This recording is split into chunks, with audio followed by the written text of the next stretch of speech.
Olá, galera do primeiro ano, aqui mais uma vez com vocês, o professor Alan Maia. Espero que todos estejam bem. E para a gente dar continuidade ao nosso assunto de biologia, que a gente terminou na aula passada, a parte de bioquímica. Já estudamos origem da vida, já estudamos bioquímica, tudo que eu vi com vocês aqui está no programa do SSA1. Na apostila de vocês tem o assunto que eu trabalhei com vocês. Pega a apostila de vocês com o módulo Química da Vida, onde você vai ter toda a parte de bioquímica que foi estudada aqui nas nossas aulas. Para a gente dar início na aula de hoje, vocês vão pegar o módulo de vocês, onde tem um assunto chamado citologia. Eu vou dar o início, eu vou dar uma introdução do que vem a ser citologia. Nas nossas próximas aulas, vamos continuar com um assunto de citologia mais aprofundado, ok? Para a gente iniciar a aula de hoje, vamos falar da história da citologia. O que vem a ser citologia? Citologia, logia, estudo, cito, célula. Então, citologia, estudo da célula. Citologia é o estudo da célula. Qual é a área da biologia que a gente vai aprofundar mais? É a parte de célula. Então, citologia é uma área de biologia onde vamos estudar o que? As células. Bioquímica é a área da biologia onde a gente vai estudar o que? A química da célula. Origem da vida é o início de tudo, quando surgiu os primeiros seres. Tudo isso já foi estudado com vocês. As células, o que vem a ser uma célula? São as unidades funcionais e estruturais básicas do ser vivo. Então a gente fala que alguma coisa é um ser vivo quando ele é composto por célula. Foi composto por célula, é ser vivo. Não foi composto por célula, é acelular. A história da citologia. Como foi que surgiu a citologia? Hans e Zacarias, no ano de 1590, inventaram um pequeno aparelho de duas lentes, que esse aparelho ficou conhecido como microscópio. Então, o microscópio é o aparelho mais importante para estudar as células. Mas o cientista mais importante, que é mais comentado na literatura e vai ter no livro de vocês, Robert Hooke. Robert Hooke, em 1635 a 1703, ele observou espaços vazios de uma cortiça, os quais chamou de célula, pequena célula. Está aqui o aparelho microscópio de Robert Hooke. E Robert Hooke, ele pegou uma cortiça. O que é cortiça? Você chega, pega lá o vinho, está lá aquela rolhazinha. Aquela rolha é chamada de cortiça. E ele cria uma lâmina. E esta lâmina é levada ao microscópio. Quando Robert Hooke começou a observar esses espaçamentos aqui, esses espaçamentos eram células mortas. E ele denominou que esse espaçamentozinho aqui era célula. Célula, que no latim conhecemos por célula. Então, esse microscópio aqui, essa lâmina, a gente observa isso aqui. Então, cada espaçozinho desse aqui era uma célula. Então, Robert Hooke, ele observou um tecido morto. Que esse tecido morto, ele é chamado de suber. Então, esse suber é o tecido morto. Então, cada espaço era uma célula que habitava ali, que ela morreu. Aí vem outro detalhe importante, teoria de Chivan.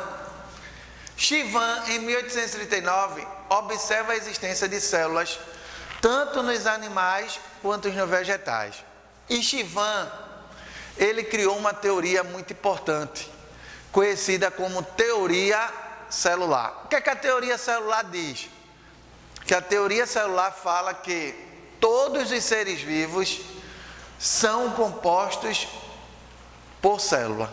Então, falou em ser vivo, ele é composto por célula. Outro detalhe importante, todo metabolismo ocorre em nível celular. Então, quando a gente fala de metabolismo, ocorre no nível celular. Um detalhe importante, todo ser vivo origina de célula pré-existente. Então a teoria celular diz o seguinte, todo ser vivo é constituído por célula. E todo ser vivo, ele é originário de células pré-existentes. O que são células pré-existentes? São células que existiam, morreram e vai originar outra célula. Esse procedimento que a gente estudou em origem da vida, biogênese. Biogênese fala da vida. Um detalhe importante, toda célula possui material genético, DNA e RNA. Então toda célula, ela tem um material genético, que esse material genético ele é DNA e esse material genético ele é o que? RNA.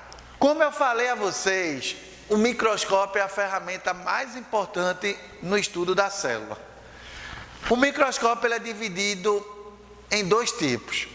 Vamos ter o microscópio óptico, que ele aumenta 2.000 vezes. E vamos ter o microscópio eletrônico, que ele aumenta 100 milhões de vezes. Então, para estudo da célula, a ferramenta mais importante é o microscópio. O microscópio óptico, ele utiliza a luz. O microscópio eletrônico utiliza-se os elétrons. O microscópio eletrônico ele pode ser de dois tipos. Ele pode ser de transmissão e o microscópio eletrônico ele pode ser de quê? Varredura. Está aqui um microscópio óptico. Pode ficar numa bancada, numa cadeira, numa mesa. Já o microscópio eletrônico é esse aqui. O sistema dele é muito mais potente. Está aqui fotos, lâminas. Essas lâminas que estão aqui mostrando para vocês são feitas através do microscópio eletrônico. O poder de resolução dele é maior. Os seres vivos, eles são formados e eles podem ser divididos em dois tipos, unicelulares. Quando eu falo de um ser vivo unicelular, são formados por uma única célula. Exemplo, bactérias, algas e protozoários. Então, quando a gente fala unicelular, formado por uma célula, são as bactérias, os protozoários e algumas algas.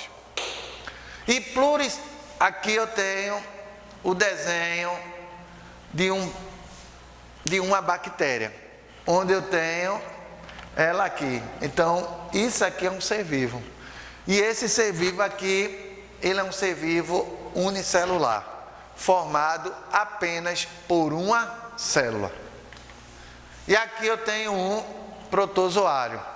Esse protozoário, paramécio, ele é todo ciliado. Quando eu falo de seres pluricelulares, seres vivos formados por muitas células. Exemplo, animais e os vegetais superiores. Recapitulando, unicelular, uma célula. Pluricelular, por muitas células. A célula pode ser categorizada por tamanho. Microscópicas, de 0 a 1. Maior de 0, maior que 1. E macroscópica, que pode ser vista a olho nu. Então existem as células micro e a célula macro. Microscópica só pode ser observada com auxílio do microscópio. Macroscópica pode ser vista a olho nu, com a vista desarmada. Exemplo de células macroscópicas: ovo e a baga. Então, quando a gente fala do ovo, é uma célula macroscópica. Quando a gente fala da baga, é outra célula macroscópica. A célula, ela tem algumas formas. Quais são as formas da célula? Discoides, no caso a hemácia, esférica, o óvulozinho, fusiformes e alongadas no tecido muscular, e uma célula estrelada que é um neurônio. Então as células apresentam formas. Agora vem um ponto principal. Esse ponto aqui é uma observação muito grande para vocês e é o que a UPE gosta de cobrar. Por que a UPE gosta de cobrar isso?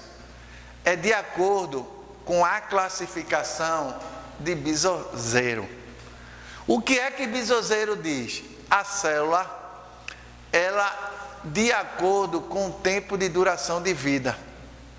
A célula ela pode ser lábeis, a célula ela pode ser estável e a célula ela pode ser perene ou permanente. Células lábeis, células dotadas de ciclo vital curto.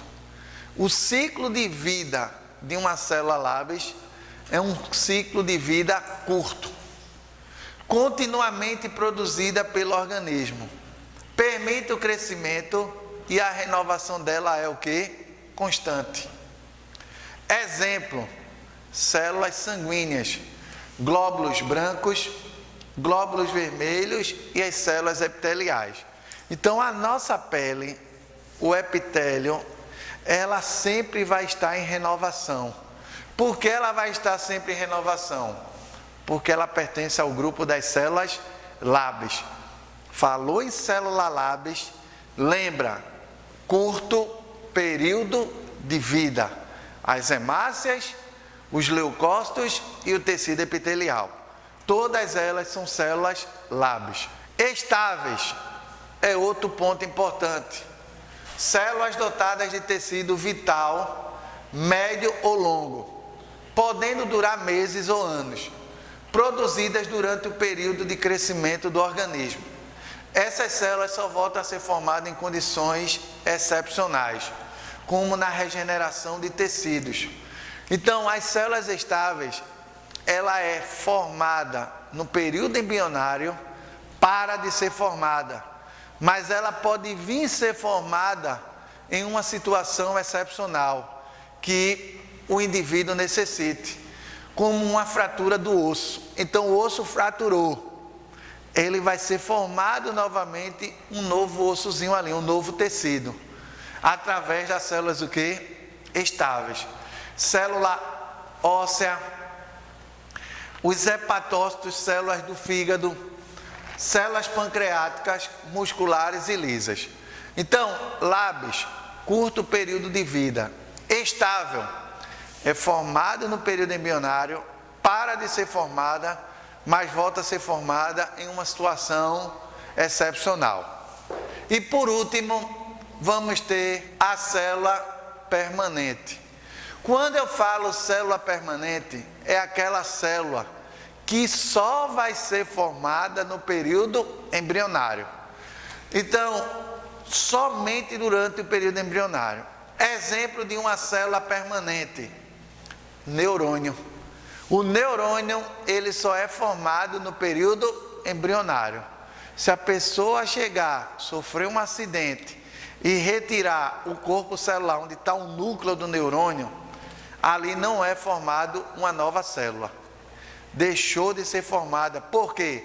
Porque o neurônio só é formado no período embrionário. Além do neurônio, musculares estriada. Pode ser estriada cardíaca ou pode ser estriada esquelética. Essa célula só ocorre durante o período embrionário. Então, durante o período de vida da célula, ela pode ser lábeis, estáveis e permanentes. A estrutura da célula. A célula é formada por 3 partes. Vamos estudar cada parte dessa célula aqui. Vai ter uma aula, vai ter um capítulo somente de membrana plasmática. Vai ter outro capítulo apenas de citoplasma. E vai ter um outro capítulo de núcleo. Eu tenho aqui a célula, onde essa célula aqui é do tipo eucariótica. Célula que apresenta um núcleo organizado. Ela tem a membrana, ela tem o citoplasma e ela tem um núcleo. Membrana plasmática é uma capa dupla que envolve e protege todo o interior da célula. Então, quando eu falar com vocês um capítulo apenas de membrana, que vai ser nossa próxima aula, eu vou falar que a membrana, ela protege a célula, mas ela tem o quê? Funções. Galera do primeiro ano, como eu falei para vocês, na nossa próxima aula, vamos iniciar o capítulo de membrana plasmática. Na aula de hoje, como dica de estudo para vocês, eu deixo o seguinte: observe a história de uma célula. Observe Robert Hooke. Quando Robert Hooke, ele observa a célula através do microscópio. E o ponto mais importante que vocês não podem esquecer é de acordo a duração de vida da célula. Observe o que é uma célula lábis, observe o que é uma célula estável e observe o que é uma célula perene ou permanente. Esses 3 tipos de célula, durante a duração de vida dela, é o que o SSA1 vai cobrar de vocês, de acordo ao tempo de vida da célula. Entenda o que é um ser unicelular e o que é um ser pluricelular. E as partes da célula: membrana, citoplasma e o núcleo. No mais, até nossa próxima aula. Está no livro de vocês, capítulo célula, citologia. Ok? Um abraço para vocês.